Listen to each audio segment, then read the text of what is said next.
ના દંભ ના પાખંડ વાત કરીશું હૃદય નીચોવીને. આ ચેનલ ઉપર આપણે નિખાલસ ભાવે સત્ય જેવું છે એવું જ એને એના સ્વરૂપે નિર્ભય બનીને કોઈના બાપથી ડર્યા વગર, કોઈ ટીકા આલોચનાનો ડર કે ભય રાખ્યા વગર, કોઈનું તુષ્ટિકરણ કરવાની વૃત્તિ રાખ્યા વગર સત્યને નિર્ભીક બની આપણે જેવું છે એવું વ્યક્ત કરીએ છીએ. ગુજરાતમાં 2 દિવસથી વરસાદી માહોલ છે. મારી પાછળ તમને થોડુંક ગ્રીન દેખાતું હશે. અહીંયા કદાચ જો દેખાય તો તમને પાણી દેખાતું હશે. ટૂંકમાં 2 દિવસથી ગરમીથી રાહત મળી છે. આખા ગુજરાતમાં વધતા ઓછા પ્રમાણમાં વરસાદ છે, ઠંડક પ્રસરી છે, લોકોને આગ ઝરતી શેકી નાખતી ગરમીથી રાહત મળી છે. પણ વિસાવદરમાં ખૂબ જ ગરમાવો છે. ત્યાં વરસાદ પણ એ ગરમીને, જે રાજકીય ગરમી છે, સત્તામાં જવાની જે એક મહત્વાકાંક્ષાઓ છે રાજનેતાઓની, એ ગરમીમાં કોઈ ઘટાડો નથી. એ ટેમ્પરેચર તો વધતું જ જાય છે. ગઈકાલે ચૂંટણીના પ્રચારનો અંતિમ દિવસ હતો. પ્રચાર પડઘમ શાંત થઈ ચૂક્યા છે અને છેલ્લા દિવસે ગોપાલ ઇટાલિયા અને રાજુ કરપડા જેવા ઉત્સાહી, તેજ તર્રાર યુવા, જેમની અંદર જવાની આંટા મારી રહી છે, જેમનું લોહી, જવાન લોહી ઉકાળા મારી રહ્યું છે, એવા રાજુ કરપડા અને ગોપાલ ઇટાલિયાએ દારૂની રેડ પણ કરી, દારૂ પકડ્યો, કથિત રીતે આરોપ લગાવ્યા કે ભાજપના નેતાઓ ચૂંટણી જીતવા માટે થઈ અને જે ખોટા રસ્તાઓ અખત્યાર કરી રહ્યા છે, એ રીતે રાજુ કરપડાએ અને બંને, રાજુ કરપડા, ચૈતર વસાવા અને ગોપાલ ઇટાલિયા ખરા વિપક્ષ છે. આપણે એ સ્વીકાર કરવો પડશે કે ભાઈ આ લોકો જ વિપક્ષની ભૂમિકામાં છેલ્લા 3-4 વર્ષમાં હતા અને હંમેશા સરકાર સામે એમને બાયો ચડાવી છે. એટલે મારા ફેવરેટ છે, યુવા હૃદય સમ્રાટ છે રાજુ કરપડા, ગોપાલ ઇટાલિયા, ચૈતર વસાવા.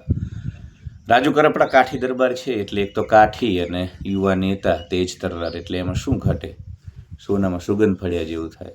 કાઠી છે, કાઠીપણું ભરપૂર છે, ઊંચી કદ કાઠી, કરડાકી આંખો, કાઠી જેવી વીરતા, ધીરતા, ગંભીરતા, યુદ્ધમાં ન ભાગવું, સ્વામી ભાવ, આજે બધા જ ક્ષત્રિયોના ગુણો છે રાજુ કરપડામાં જોવા મળે છે.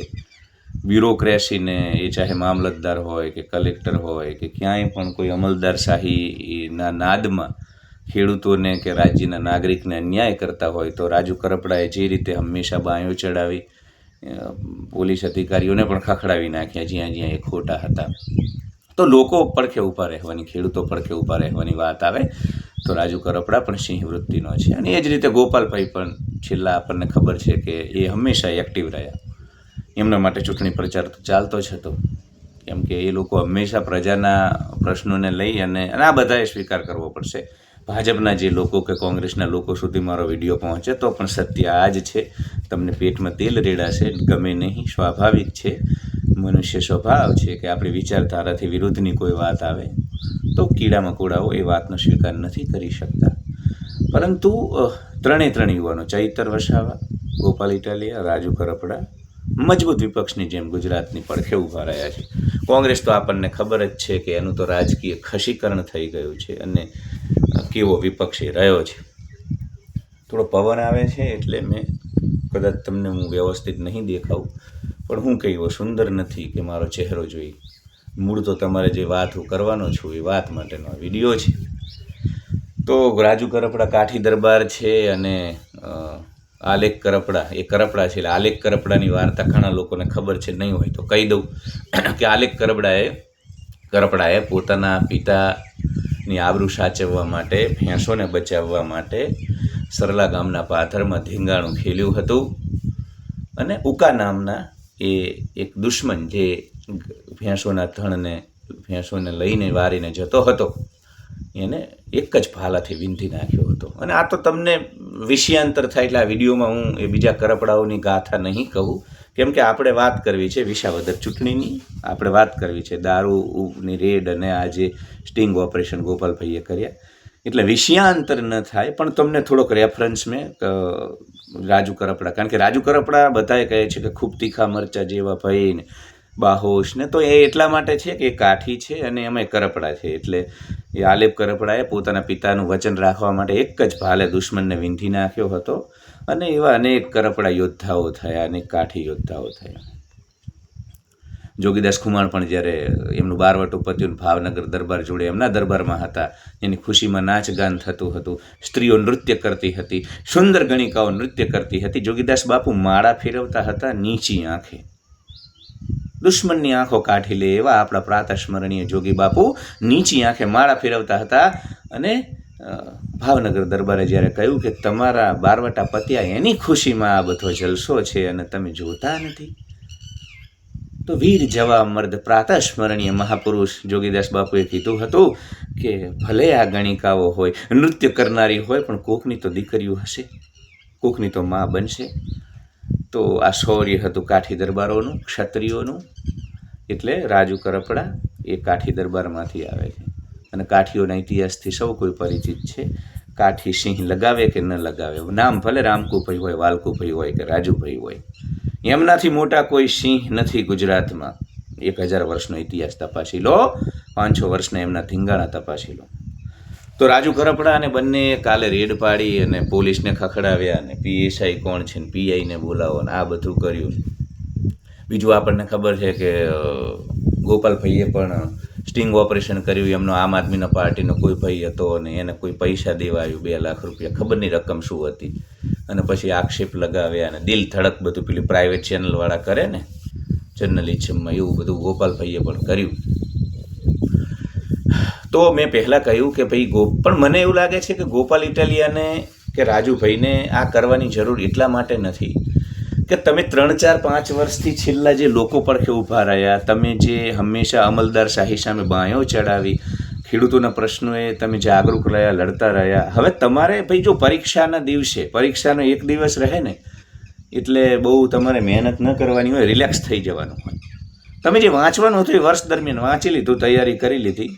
હવે તો તમારે શાંત ચિત્તે પરીક્ષા જ આપવાની. એટલે હવે તમારે છેલ્લે કેમ આમાં શું થાય ખબર છે? ઓલરેડી તમારું મસ્ત ગોપાલભાઈ ત્યાં લોકપ્રિયતા છે, તમે યુવા નેતા છો, પાટીદાર છો, વિસાવદરમાં પાટીદાર વોટ બેંક છે, એટલે બધા સમીકરણોમાં તમે ફિટ બેસો છો. પાટીદાર છો, યુવા છો, સરકાર સામે બાયો ચડાવવા માટે નિર્ભીક, નિડર એક વ્યક્તિત્વ જોવે, કરિશ્માથી લોકોના હૃદય સમ્રાટ બનવાનું. એ તમારામાં, રાજુભાઈમાં, રાજુ કરપડામાં, ચૈતર વસાવામાં છે. તો હવે છેલ્લે આ પ્રકારે તમને નુકસાન છે, ભાજપ કોંગ્રેસને નહીં. એ તો તમારાથી ડરેલા છે, ડઘાયેલા છે.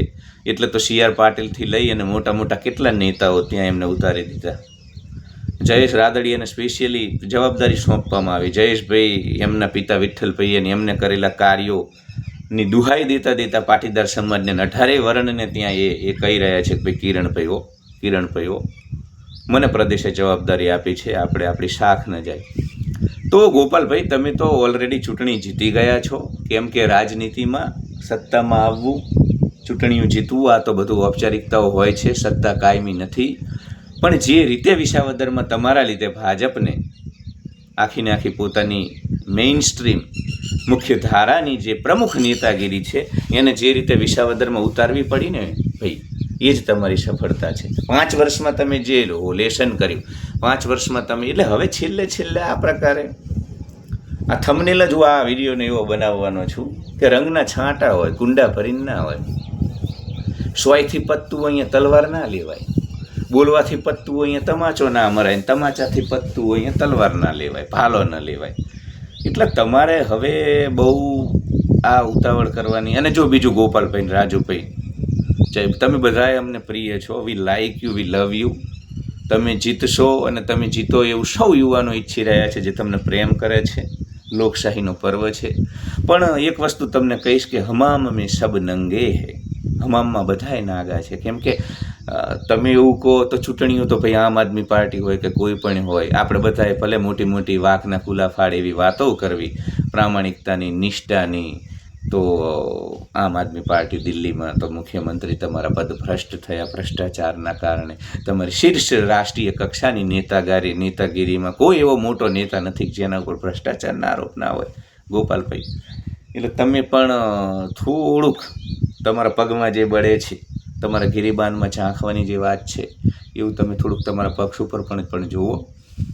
અને આ કરવાની જરૂર નથી. તમારે તમે કશું ના કરો, ગોદડું ઓટીને ઘરે જઈને હોઈ જાઓ હવે તો પણ તમે ચૂંટણી, કારણ કે તમે જે રીતની લોકપ્રિયતા છે, ઠીક છે ભાજપ એના કાવા દાવા કરે, અહીંયા વર્ષોથી સત્તામાં છે, તંત્ર એમનું છે અને જે થાય, પણ જે રીતની લડત તમે આપી છે અને જે રીતની લોકપ્રિયતા, હૃદય સમ્રાટ જે લોકોના, સત્તા આવે કે ન આવે, લોકોના હૃદય સમ્રાટ તો તમે છો જ. તો આપણે પણ બધા રાજકીય પક્ષો પૈસા વગર કોઈ ચૂંટણીઓ લડાતી નથી, જીતાતી નથી. દારૂની છોડો ઉડાડ્યા વગર, ગોટાની છોડો ઉડાડ્યા વગર, નાસ્તાની છોડો એટલે દારૂ પેંડા ચવાણા વગર કોઈ ચૂંટણીઓ ગુજરાતની પૂરી થતી નથી મારા પહેલા. એટલે તું બહુ ઠેકાઠેક ન કરીશ. કાઠી બાપુ, રાજુભાઈ, તમારું કાઠીપણું તમે બતાવી દીધું, પણ હવે શાંતિ રાખો, ખમૈયા કરો બંને. કેમ કે હવે જરૂર નથી. અને અમુક વખતે કેવું બિનજરૂરી તમે વધુ પડતું વસ્તુઓ કોઈ અતિશયોક્તિમાં કરવા જાઓ ને તો પણ નુકસાન થઈ જાય. આમાં ક્યાંક તમે ભરાઈ જશો કોઈ ચૂંટણી પંચની પેલી આંટી ખૂંટીઓમાં અને ક્યાંય. અને અમુક વખતે લોકોને પણ પછી એવું થાય કે ભાઈ તમારા પાર્ટીમાં ભ્રષ્ટાચારના ક્યાં આરોપ નથી લાગે. અરવિંદભાઈથી લઈ અને કોણ તમારું બધાયના પગમાં બળે, બધાયના કુંડાળામાં પગ તો આવી જ ગયો છે.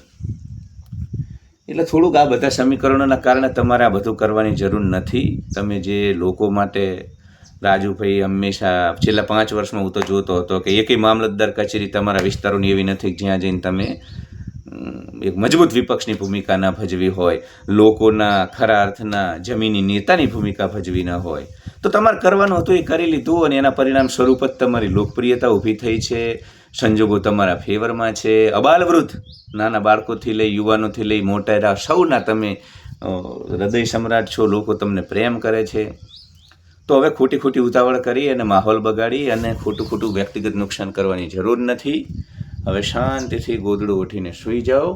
તમે કરેલા કામો ખીલી ઉઠશે, પ્રજા તમને વિજયની વરમાળા પહેરાવશે અને તમારા પૂરેપૂરા સંજોગો છે કે તમે, અને મેં કહ્યું એમ કે જે થાય એ પરિણામો, પણ તમે લોકોના હૃદય સમ્રાટ છો. તમે લોકપ્રિયતાની જંગ તો જીતી ગયા છો ગોપાલભાઈ. તો બસ આટલી જ વાત મારે કરવી છે. 12 મિનિટનો વિડીયો થઈ ગયો છે. 2025માં કોઈની પાસે મારો ફાલતુ બકવાસ સાંભળવાનો બહુ સમય ન હોય, તો જે વાત મારે રાખવી હતી એ રાખી દીધી. Love you all. Like, share and subscribe.